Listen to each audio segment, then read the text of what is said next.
2024년 5월의 어느 저녁, 로스앤젤레스 교회의 작은 마당집엔 고요한 평온이 감돌고 있었다.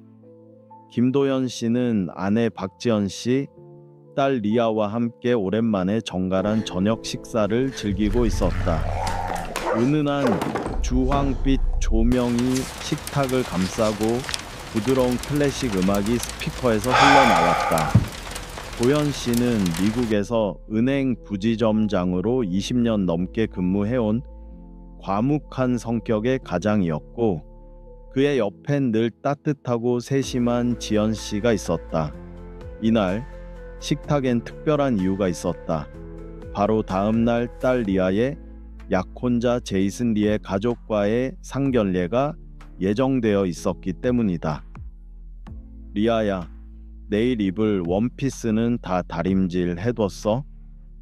지연 씨는 접시에 올려둔 잘 구운 연어 한 조각을 딸의 접시로 옮기며 다정하게 물었다. 리아는 부끄러운 듯 웃으며 대답했다. 물론이지 엄마.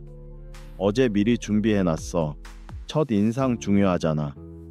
제이슨이라는 이름이 입에 오르자 그녀의 뺨엔 복숭아빛 홍조가 물들었다.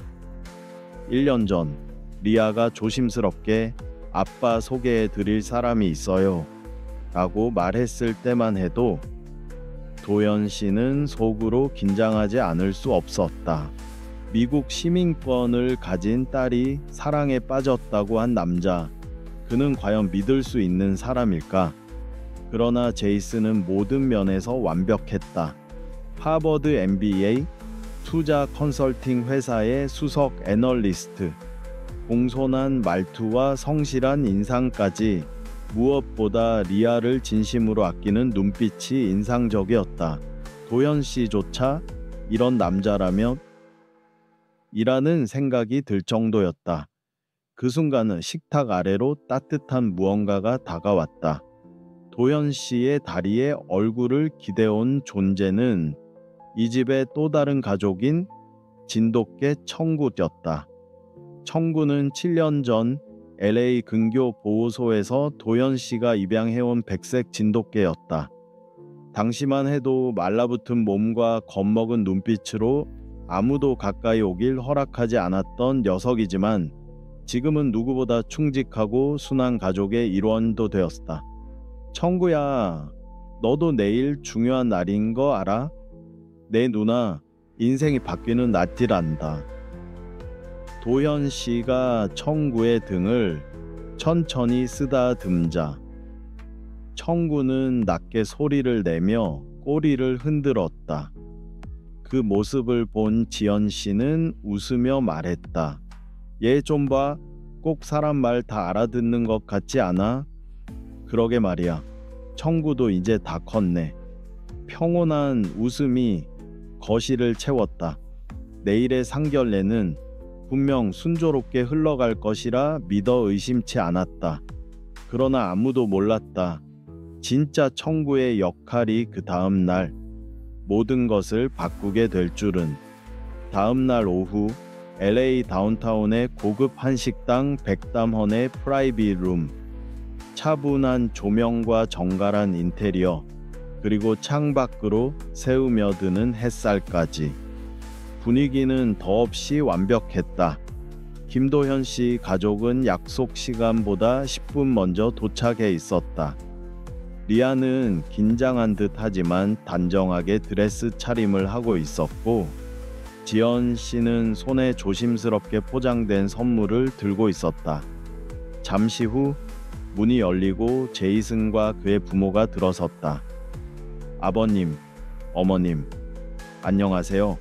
오늘 인사드릴 수 있어서 정말 영광입니다. 제이슨은 단정한 네이비 수트 차림에 환한 미소를 지으며 깍듯이 인사했다. 그의 부모 역시 격식 있는 태도로 반갑게 인사를 나누었고, 대화는 빠르게 화기애애하게 흘러가기 시작했다. 도현 씨는 조용히 관찰했다. 리아를 바라보는 제이슨의 눈빛, 부모의 말에 반응하는 태도, 모든 것이 흠잡을 데 없었다. 리아는 어려서부터 공부도 곧잘 했고 친구들도 참 좋아했죠. 지연 씨가 살짝 자랑조로 말하자 제이슨의 어머니가 따뜻하게 미소 지었다. 그런 아이가 우리 아들과 만나게 되다니 정말 인연이라는 생각이 들어요. 음식이 하나둘씩 나왔고 와인이 따르며 분위기는 더욱 부드러워졌다. 그때였다. 식당 바깥에서 청구야 안 돼. 라는 익숙한 목소리가 터졌다. 순간 문 쪽에서 쿵 하는 소리와 함께 미닫이 문이 벌컥 열렸다. 눈앞에 나타난 것은 백색 진돗개 청구. 숨을 헐떡이며 방 안으로 뛰어든 청구는 그 어떤 사람도 쳐다보지 않았다. 지연 씨도 리아도 아닌 오직 한 사람, 제이슨. 청구의 몸이 팽팽히 긴장되었고 꼬리는 밑으로 처졌으며 등 위 털은 바늘처럼 곤두섰다. 크르르르르. 마치 땅 속에서 끌어올린 듯한 낮고 깊은 으르렁임. 도현 씨가 뒤늦게 방으로 달려왔다. 아, 청구야. 안 돼. 이리 와. 하지만 천구는 움직이지 않았다. 눈은 붉게 충혈돼 있었고 이빨은 드러난 채 금방이라도 달려들듯 잔뜩 몸을 낮추고 있었다. 순간 방 안의 공기가 얼어붙었다. 제이슨은 당황한 듯 의자에서 반쯤 일어나며 말했다. 괜찮습니다. 걔가 갑자기 낯선 사람을 보고 놀란 것 같아요. 그러나 그건 누가 봐도 놀람의 수준을 넘은 행동이었다. 청구의 태도는 단순한 경계가 아니었다. 공포, 원망, 그리고 격렬한 저항. 리아는 창백해진 얼굴로 청구를 바라봤고 제이슨의 어머니는 불쾌한 기색을 감추지 못했다. 아무리 그래도 이런 자리에 걔를 데려오다니요. 지연 씨는 허둥지둥 사과했지만 상견례의 분위기는 완전히 깨져버렸다. 그리고 도연 씨는 알 수 없는 불안감을 느꼈다.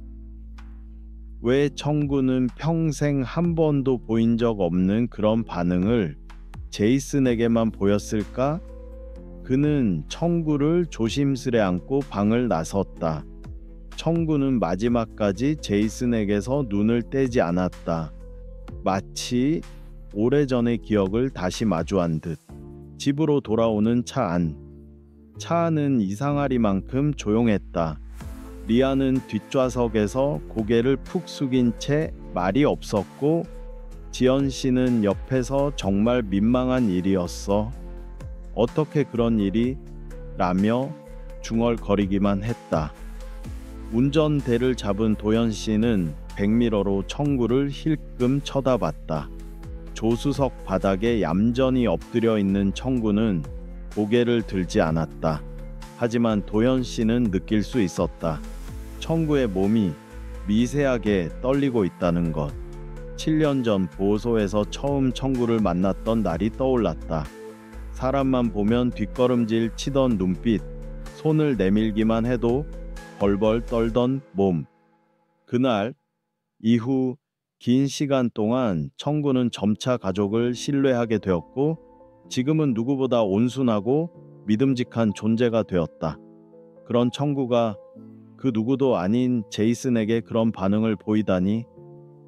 집에 도착한 후에도 도연 씨의 생각은 그 자리에 머물러 있었다. 밤이 깊었지만 도무지 잠이 오지 않았다. 거실 소파에 앉아 멍하니 앉아 있는 도연 씨 옆에서 청구는 납작 엎드린 채 꼬리도 흔들지 않고 숨을 쉬고 있었다. 청구야. 도연 씨는 낮게 불렀다. 청구는 눈만 살짝 돌려 그를 바라봤다. 혹시 그놈을 기억하고 있는 거니? 진돗개는 한 번 받은 인상을 결코 쉽게 잊지 않는다. 7년 전 청구의 몸에는 이유를 알 수 없는 멍과 상처가 남아 있었다. 누구에게서 어떤 학대를 받았는지 그때는 알아낼 수 없었다. 그날 밤 도현 씨는 결심했다. 이건 그냥 지나칠 수 있는 일이 아니다. 혹시나 하는 불안감이 머릿속을 떠나지 않았다. 그저 동물을 싫어하는 사람으로 넘기기엔 청구의 반응은 너무도 명확하고 직관적이었다. 다음 날 아침 도현 씨는 출근 준비를 하며 아내에게 말했다. 지연아, 오늘은 외근 좀 돌다 올 것 같아. 늦을 수도 있어. 무슨 일 있어요? 어제 일 때문에? 지연 씨가 눈치를 챘지만 그는 조용히 웃으며 대답했다. 그냥 확인할 게 좀 있어서. 그리고 그는 청구를 입양했던 보호소 주소를 검색하기 시작했다. 7년 전 우연히 들렀던 샌버너디노 동물 구조 센터. 오래된 기억을 더듬으며 도현 씨는 차에 올랐다. 그는 몰랐다. 이 작고 조용한 발걸음이 가족의 미래를 구할 시작점이 될 것이라는 걸. 샌버너디노 외곽, 도심을 벗어나 1시간 가까이 달려 도착한 그곳은 변한 듯 변하지 않은 모습이었다. 녹이 세운 철문, 오래된 안내판, 그리고 곳곳에서 들려오는 개들의 짖는 소리. 김도현 씨는 진동을 꾹 누른 핸드폰을 주머니에 넣고 보호소 사무실로 향했다. 안쪽에선 20대 초반으로 보이는 직원이 커피를 들고 컴퓨터를 바라보고 있었다. 안녕하세요. 도현 씨가 조심스럽게 말을 걸었다. 7년 전쯤 이곳에서 개 한 마리를 입양했습니다. 혹시 그때의 기록이 남아 있을까요? 직원은 난감한 듯 웃으며 고개를 저었다. 7년 전이면 기록 보존 기간은 보통 3에서 5년이에요. 폐기되었을 가능성이 높습니다. 예상은 했지만 실망스러웠다. 도현 씨는 지갑에서 청구의 사진이 담긴 작은 인화 사진을 꺼냈다. 이 아이입니다. 혹시 기억하시거나 다른 정보라도 남아 있을까요? 직원은 잠시 사진을 들여다보더니 고개를 갸웃했다. 잠시만요. 예전에 오래 일하셨던 자원봉사자분이 구조 당시 기록을 따로 정리해 두신 게 있을 수도 있어요. 한번 확인해 볼게요. 몇 분 후 직원은 먼지 쌓인 작은 파일 상자를 들고 나왔다. 이건 구조 당시 봉사자 개인 기록인데 운이 좋으면 있을 수도 있습니다. 파일을 넘기던 중 도현 씨의 손끝이 멈췄다. 에마 루아로 영어로 적힌 이름, 옆에는 화이트 진돗가의 추정, 구조 시 외상 있음이라는 짤막한 메모, 그 아래엔 결정적인 한 줄이 적혀 있었다. 발견 장소 IEVY로 고속도로 인근, 구조자 이름 수진 파크. 이분 지금도 연락이 되나요? 도현 씨가 숨을 삼키며 물었다. 직원은 머뭇거리다 고개를 끄덕였다. 개인 정보를 알려드릴 순 없지만 사정을 설명하고 전달해 드릴게요. 이름이 박수진님 맞으시죠? 자주 오시던 분이에요. 직원은 보호소 전용 폰으로 어딘가에 전화를 걸었다. 잠시 후 조용한 대답이 돌아왔다. 네, 전달해 드릴게요. 김도현 씨라는 분이 진심으로 꼭 드릴 말씀이 있다고 하십니다. 전화를 끄는 직원은 조용히 말했다. 박수진 씨께서 연락을 받아보시겠다고 하셨어요. 이 번호로 곧 연락이 갈 겁니다. 밖으로 나오는 순간 도현 씨는 흐린 하늘을 올려다보았다. 머릿속은 복잡했지만 확실한 건 하나였다. 청구는, 아니 마루는 뭔가 기억하고 있었다. 그리고 그 기억의 실마리를 쥐고 있는 사람이 곧 그에게 연락할 것이다. 그날 밤 도현 씨의 핸드폰에 모르는 번호로 전화가 걸려왔다. 수화기 너머로 들려온 목소리는 또렷하면서도 어딘가 피로에 젖어 있었다. 안녕하세요. 김도현 씨 맞으시죠? 저는 박수진입니다. 마루? 아니, 지금은 청구라고 부르신다면서요. 그녀는 잠시 뜸을 들인 뒤 천천히 말을 이었다. 기억납니다. 그 아이는 제가 직접 구조했어요. 그날의 모습은 아직도 잊히질 않네요. 도현 씨는 숨을 죽인 채 귀를 기울였다. 박수진 씨의 목소리는 점점 흔들렸다. 그날은 비가 내리고 있었어요. 아이보이로 고속도로 옆 페토로에서 폐타이어 더미 옆에 웅크린 작은 백색 진돗개 한 마리가 발견됐죠. 갈비뼈가 드러날 정도로 말라 있었고 몸 여기저기엔 멍과 긁힌 상처가 가득했어요. 가장 충격적이었던 건 사람이 손을 뻗자마자 기절하듯 오줌을 지렸다는 것이었죠. 수화기 건너편에서 조용한 침묵이 흘렀다. 그리고 도현 씨는 조심스럽게 물었다. 혹시 그 아이가 그 상태가 되기 전 무슨 일이 있었는지 알 수 있을까요? 박수진 씨는 무겁게 숨을 내쉬었다. 사실 그 아이가 구조되기 며칠 전 저희 센터에 익명 제보가 하나 들어왔어요. 성남 출신의 한 유학생이 진돗개를 키우는데 학대하는 것 같고 최근엔 차에 태워 나갔다가 개가 사라졌어요. 라는 내용이었죠. 그 사람이 누군지는 알 수 없으셨나요? 제보자는 끝까지 이름을 밝히지 않았고 저도 얼굴을 본 적은 없어요. 다만 그 유학생이 살던 곳이 성남 수정구 그리고 오래된 빌라촌이었다는 정보는 남겨졌습니다. 그 단서에 도현 씨의 머릿속이 번개처럼 반응했다. 성남 수정구, 낡은 빌라. 그는 조용히 입술을 깨물었다. 그리고 마지막으로 물었다.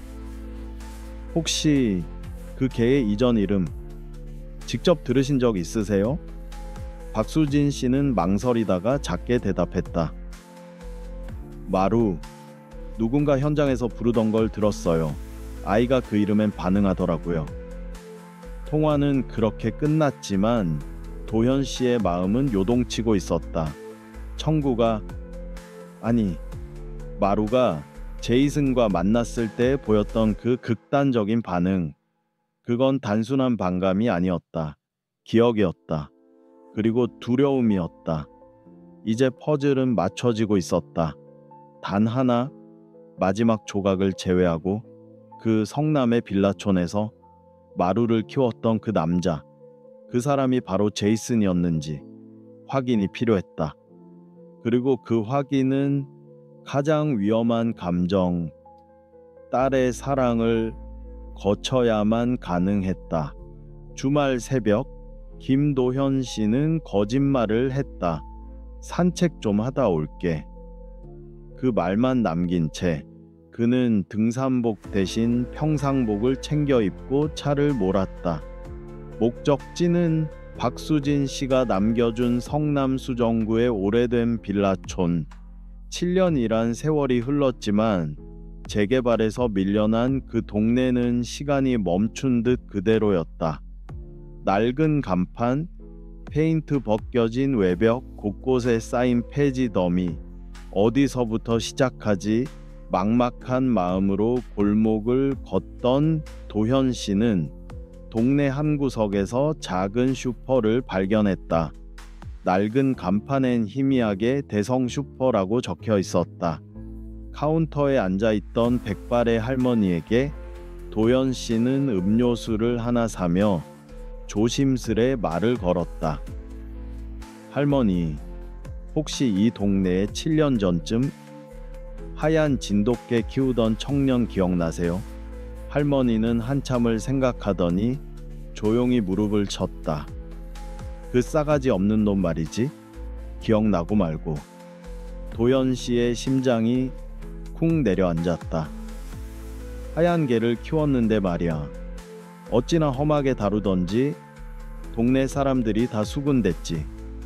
개가 조금만 짖으면 욕설을 퍼붓고 목줄을 질질 끌고 다니질 않나. 한 번은 비 오는 날 그 개를 계단에서 거의 끌고 올라가는 걸 내가 직접 봤다니까. 혹시 그 사람 이름이나 얼굴 기억나세요? 할머니는 고개를 저었다. 얼굴은 또렷하진 않지만 키가 훤칠했어. 옷은 항상 비싼 걸 입고 다녔고 차는 외제차였지. 동네랑 안 어울리는 놈이었어. 근데 어쩐지 사람들 눈을 피하듯 조심스럽게 다녔지.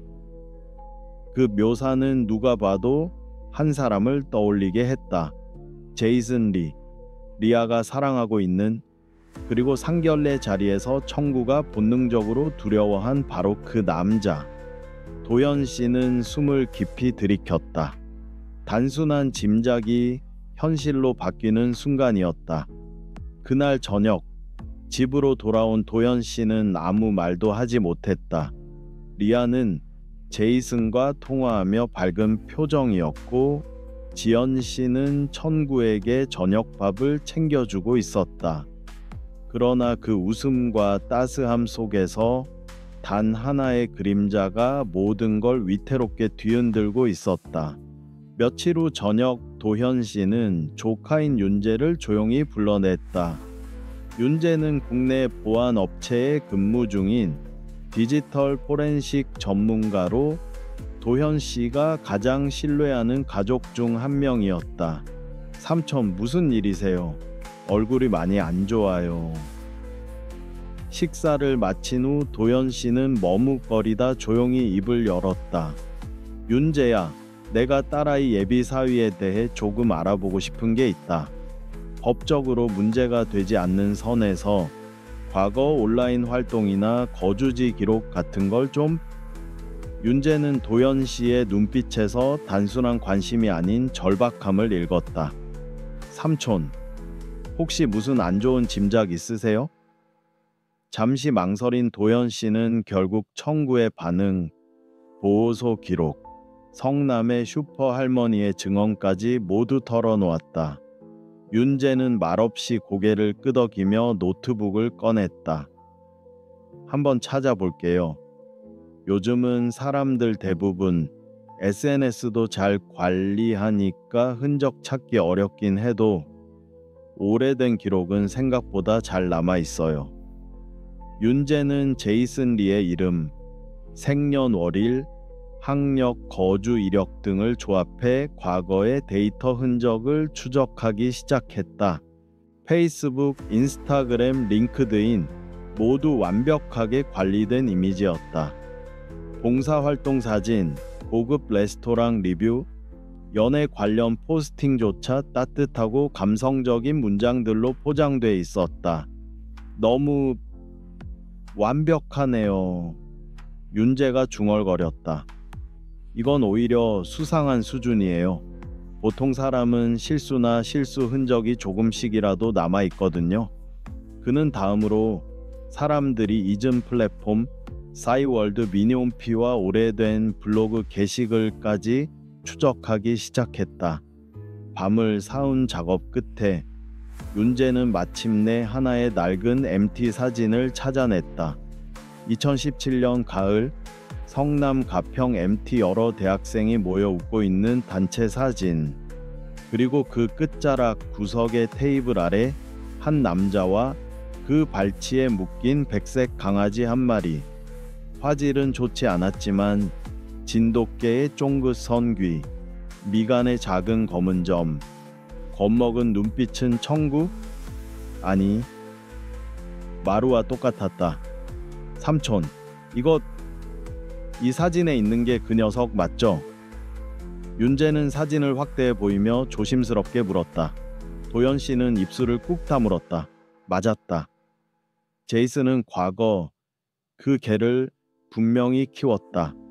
그리고 무슨 이유에서인지, 아니 어쩌면 너무 분명한 이유로 그 진실을 완벽하게 숨겨왔다.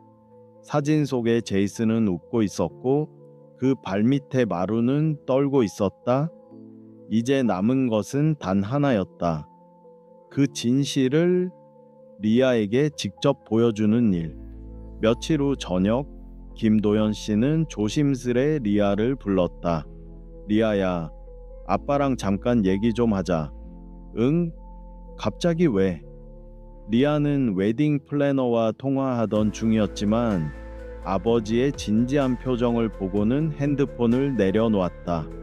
거실 테이블 위에는 인쇄된 사진, 캡처한 기록, 그리고 녹음 파일이 담긴 폰이 놓여 있었다. 이건 뭐야? 리아는 의아한 표정으로 아버지를 바라봤다. 리아야, 네가 상견례 날 봤던 청구의 반응 기억하지? 응.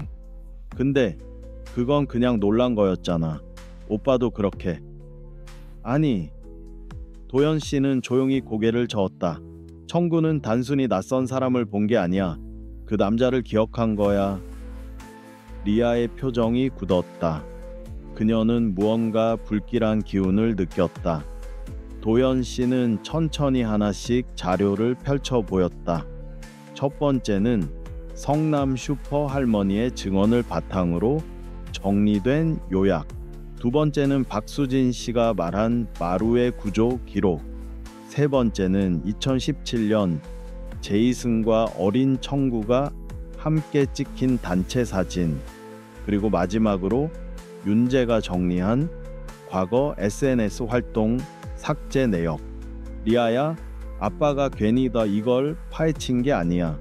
너를 위해서, 청구를 위해서, 가족을 지키기 위해서야. 리아는 사진을 한 장 한 장 넘기며 말없이 침묵했다. 그녀의 눈이 점점 흔들리기 시작했다. 아니야. 이건 우연일 수도 있어. 그냥 닮은 강아지일 수도 있고. 하지만 도연 씨는 준비한 마지막 수단을 꺼냈다. 녹음된 파일, 박수진 씨의 증언, 그리고 청구가 구조될 당시의 상태, 스피커를 통해 흘러나오는 말. 그 개는 누군가에게 학대받은 흔적이 분명했어요. 그리고 마루라는 이름에 반응했죠. 그 이름은 현장에서 부르던 누군가의 목소리에서 나온 거였어요. 그 순간 리아는 마치 얼음처럼 굳었다. 마루? 그녀는 일전에 자신이 우연히 입 밖에 꺼냈던 이름을 떠올렸다. 그 개 이름이 혹시 마루였던 거 아니야. 그 말을 들었을 때 제이슨의 눈빛이 순간 차갑게 식었던 순간을 그제야 퍼즐이 맞춰졌다. 그의 완벽했던 태도, 보여주기식 SNS, 청구의 본능적인 공포, 모두 거짓이었다. 리아는 눈을 감고 조용히 말했다. 저 오빠한테 직접 확인할게요. 도연 씨는 놀라지 않았다. 그는 이미 딸이 강한 사람이란 걸 알고 있었다. 하지만 그는 모른 척 눈을 돌린 채 청구의 머리를 쓰다듬었다. 청구는 조용히 눈을 감았다. 폭풍의 전날 밤이었다. 리아는 그날 밤 제이슨에게 전화를 걸었다. 오빠, 지금 좀 만나자. 중요한 얘기야. 제이슨은 잠시 망설이더니 특유의 부드러운 목소리로 말했다. 그래, 우리 집으로 올래? 그의 집은 청담동 고급 레지던스. 도어락을 열고 들어선 리아는 깔끔하게 정돈된 인테리어 속에 숨겨진 냉기를 즉시 느꼈다. 제이슨은 캐모마일 차를 건넸고 환하게 웃으며 말했다. 무슨 일인데 이렇게 진지해? 리아는 떨리는 손으로 가방에서 한 장의 사진을 꺼냈다. 이 강아지 기억나? 사진 속 2017년 대학 MT. 제이슨의 발밑에 묶여 겁에 질린 하얀 강아지 마루? 아니 청구. 제이슨은 잠시 말을 잇지 못했다. 그러더니 피식 웃었다. 아, 그거? 친구가 키우던 강아지야. 내가 잠깐 맡은 적 있었지. 리아는 고개를 저었다. 거짓말하지 마. 그 이름이 마루였다는 것도 오빠는 반응했어. 그 걔가 왜 우리 가족 앞에서 그렇게 무서워했는지 알아? 오빠를 기억했으니까. 제이슨의 눈빛이 변했다. 미소는 사라지고 깊은 침묵이 흘렀다. 그 침묵은 곧 냉소로 바뀌었다. 그래, 나야. 그 애 이름도 목소리도 기억나. 근데 어쩔 건데? 리아는 숨이 멎는 듯한 충격 속에서도 담담히 물었다. 왜 그랬어? 왜 그런 짓을 했어? 제이슨은 무심하게 창밖을 내다보며 말했다. 귀찮았어. 나한테 필요한 건 성공이지. 감정 같은 건 없어도 되거든. 넌 순진해서 마음을 줬지. 그래서 더 쉬웠어. 그의 말은 비수처럼 리아의 가슴을 파고들었다. 그러나 그 순간 리아는 핸드폰의 녹음 버튼이 눌려 있는 것을 꽉 쥔 손 안에서 느꼈다. 차가운 손끝, 하지만 단단한 결심. 알겠어. 하지만 이제 끝이야. 오빠의 모든 거짓말 사람들에게 밝혀질 거야. 리아가 돌아서려는 순간 제이슨이 조용히 말했다. 그럼 넌 평생 후회하게 될 거야. 너희 아버지 은행에 무슨 일이 생기면 그때도 후회 안 할 수 있을까? 그 목소리는 위협이자 선언이었다. 가면이 완전히 벗겨진 순간. 그러나 리아는 두려워하지 않았다. 그녀는 한 글자도 빠짐없이 녹음된 파일을 아버지에게 보낼 준비가 되어 있었다. 며칠 뒤 경찰은 사기, 동물학대, 협박 등의 혐의로 제이슨 리를 체포했다. 피해자들의 증언과 명백한 디지털 증거들이 수사를 결정지었다. 그의 화려한 커리어는 산산조각 났고 리아는 몇 번의 심리 상담을 받은 후 조용히 다시 일상으로 돌아왔다. 그녀는 여전히 상처를 안고 있었지만 그 눈빛은 더 단단해졌다. 그리고 무엇보다 진짜 자신을 지켜준 존재를 다시 마주할 수 있게 되었다.